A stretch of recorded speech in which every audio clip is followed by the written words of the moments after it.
Thank you, Stephanie. Can I also acknowledge the traditional custodians of the land on which we meet, and I pay my respects to their elders past and present. I thank Auntie Georgina Nicholson for her welcome to country. Thank you very much for being here. And just to pick up, we're new arrivals, Captain Cook came here not that long ago, but the Aboriginal people have been here for over 50,000 years, some say more than 60,000 years, and that deserves a lot of respect. Every speech that I make that's public, I acknowledge the traditional owners of the land, and I think it's appropriate to do so. Thank you very much. To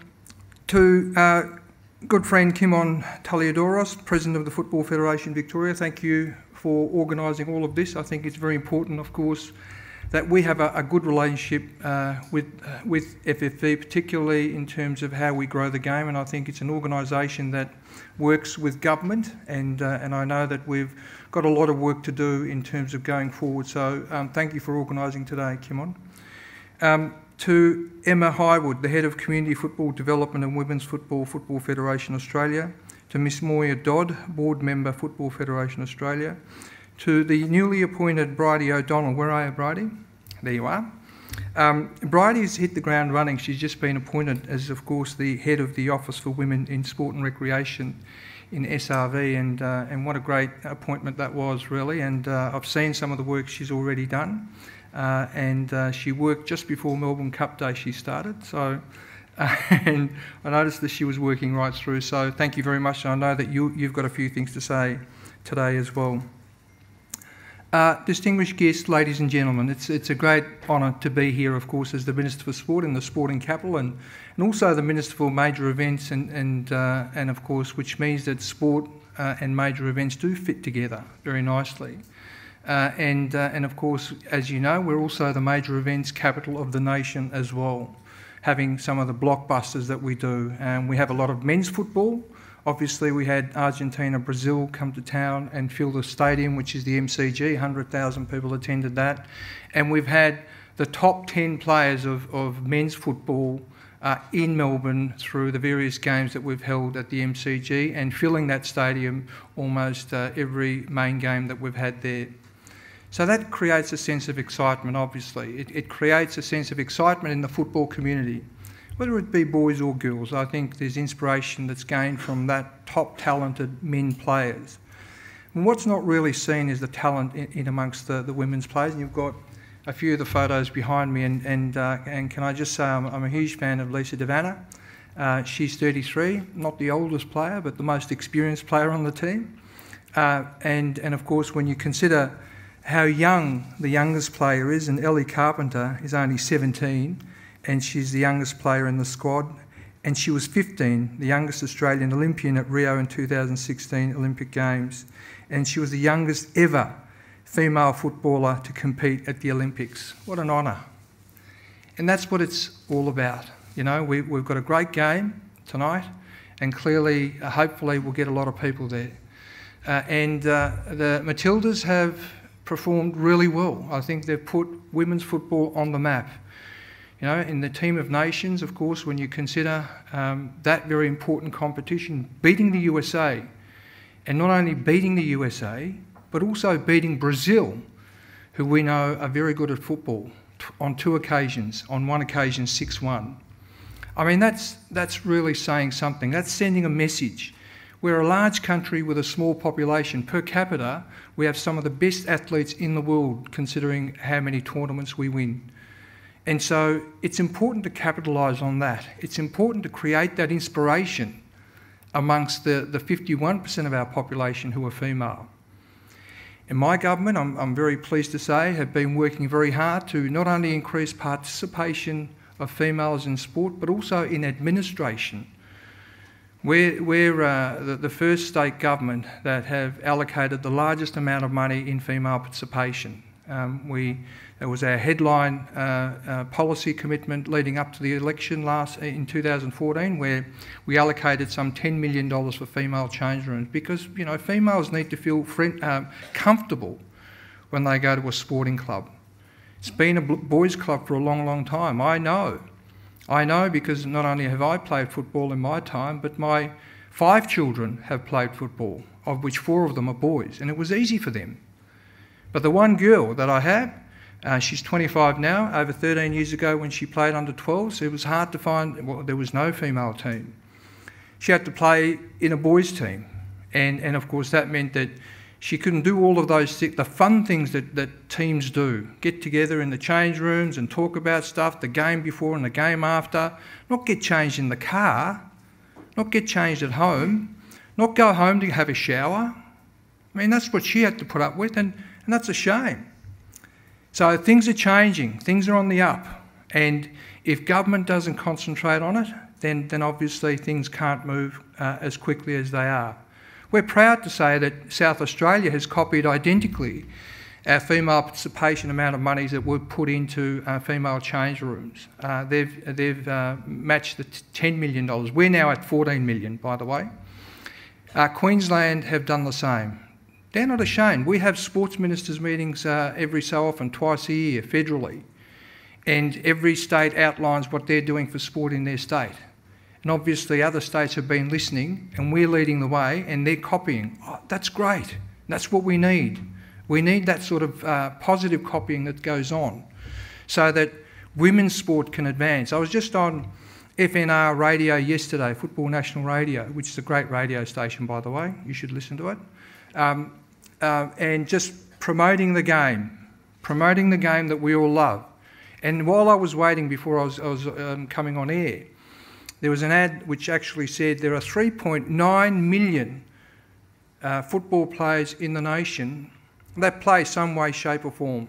And there are 1.9 million registered players in the nation. That makes it the largest participation sport in the country.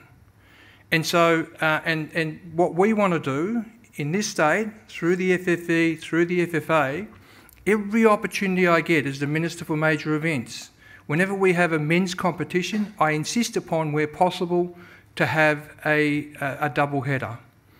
Whether it's the Socceroos playing against Greece in a friendly, I want Matildas playing. These two games that we've got, and the issue is not about, you know, are we going to get 100,000 people tonight? No, we're not. That's not the point. The point is the talent, pound for pound, on the field with Sam Kerr, Lisa Devanna and all of the other players. Pound for pound, they are the best players in the world. And we've got to acknowledge that and recognise that. And accordingly, the more we emphasise, the more work we do collectively, and this forum will obviously go a long way into making sure that women's football is front and centre. And I again congratulate the efforts that are being made by both the FFV and the FFA in terms of women's sport. I insisted upon the federal government, I wrote to the federal ministers in relation to broadcast times at the ABC. I insisted that there was a policy position leading up to the last federal election of the Labor Party saying that there should be 500 hours minimum of female sport content on the ABC. It's a public station and it should have a lot more content.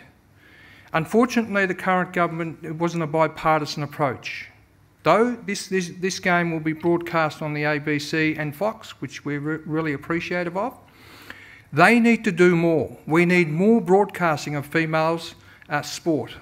And so I'll be not only writing one letter, I'll be writing a lot more letters to the government insisting upon more airtime for women, particularly in sport.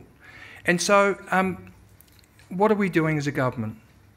I've mentioned the $14 million, of course, when we're dedicating to female change rooms, and we've invested heavily and we're spending that money very quickly because clubs have worked out the more women that join their club, the more traffic they have through their club, which means more sales of raffle tickets, more memberships, more sale of food and beverage, and all of the other great things that happen when clubs are full of people. And so that's going quite well. We also had an amount of money that was dedicated to female participation and administration through Change Our Game program. And that program, of course, insists upon making sure that we advertise strategically in certain outlets that how important we need to concentrate on changing the way we look at sport and sporting culture. And that's actually making a big difference. We've dedicated some $7.2 million towards that program. This Girl Can, that's a program that the Vic Hilt has embarked upon, a $6 million program, combining this Change Our Game, This Girl Can, combining their efforts and energies into promoting women in sport. And that's the sort of stuff that we need. We need that to happen. We need the snowball effect. We need it to grow. And that's exactly what's happening. I also didn't want to leave regional Victoria behind. That's why we've got, you know, the best stadium in the country in Simmons Stadium at AAMI Park in Geelong. No other stadium in regional Victoria matches it. In fact, I could say in the world. You know, it is state of the art. It is the MCG of regional Victoria. And we've had a number of international games, whether it be cricket, soccer, the A-League teams play there, and of course the AFL play there. So just as I did with football, I did that same thing with cricket.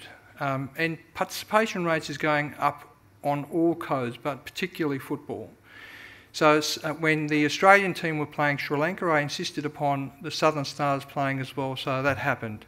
So when we had the chance of having 2 games in Melbourne, I insisted that we have one at our main stadium here at AAMI Park, which is the best rectangular stadium in the nation, according to Ange. I think he mentioned that. And I do want to, at the end of my remarks about women in sport, I do want to say a couple of words about Ange, if I may, Stephanie.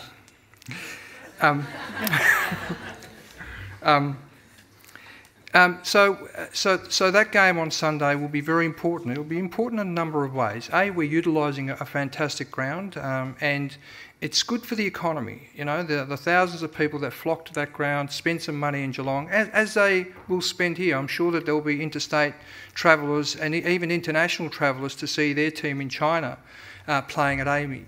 And so it is a double-pronged attack. It's about putting women's sport front and centre, getting the inspiration created through those talented female players, through the community and the grassroots, getting them excited, but it's also about the economy as well. It's about the economy in the sense that the hotels, it'd be hard to find a hotel at the moment. There's a lot of hotels that have been booked. It's the clubs and the restaurants and the bars, and you know, I walked around the city last night. I was in Mornington Peninsula. When I came back at about 9 o'clock, I thought I'd go for a walk. It was packed, jam-packed full of people. Now, is that all for the Matildas? Probably not, but I would suggest that a fair few, because I saw the scarves and so on. And so it is about the economy. So Geelong shouldn't miss out, and Geelong will get their chance on Sunday. And I'm sure that the Geelong community also will get behind that very important game. So look, I don't want to take up too much of your time. I really don't. I know that you're here for a great forum. We look forward to the outcome of these next couple of days, and we look forward to both working with the FFV and the FFA in relation to growing football. And I've got something in my sights, and I think the FFA and the FFV would agree, the World Cup in 2023. The World Cup is one of those events that we must get. We must get. That's how we get put on the map. And I think we're going to win, you know, in 19, I think it's going to be in France. And I think we'll do quite well.